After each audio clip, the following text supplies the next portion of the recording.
رمضان المبارک امت مسلمہ کے لیے یہی پیغام لاتا ہے کہ ہم جہاں کہیں بھی ہوں ایک دوسرے کے لیے رحمت و شفقت کا پیکر بن جائیں،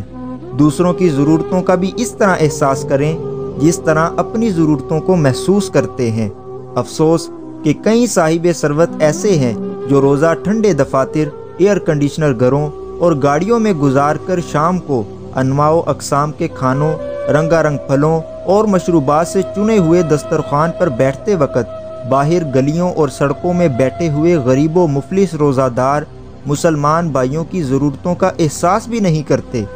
عین ممکن ہے کہ ہمارے پڑوس میں کوئی خالی پیٹ پانی کے گھونٹ سے روزہ رکھ رہا ہو اور شام کو افطاری کے وقت کھانے کے لیے کسی کے ہاتھ کی طرف دیکھ رہا ہو۔ لہٰذا رمضان المبارک ہمیں اپنے نادر، مفلس، فاقہ کش، تنگ دست مسلمان بھائی جن کے پاس اتنی طاقت نہیں کہ وہ لباس خرید کر اپنا اور اپنے بچوں کا تن ڈھانپ سکیں اور ان کا پیٹ پال سکیں، رمضان المبارک ہمیں ان کی ضرورتوں کا بھی خیال رکھنے کی تعلیم دیتا ہے۔ اس کے ساتھ ساتھ ماہ رمضان ہمیں ریاکاری، غیبت، عیب جوہی، مکر و فریب، بغض و حسد اور جھوٹ جیسے بے شمار معاشرتی اور روحانی امراض سے بچانے کی تربیت بھی کرتا ہے۔ اللہ کریم ہمیں ایک دوسرے کا احساس کرنے کی توفیق عطا فرمائے، آمین یا رب العالمین۔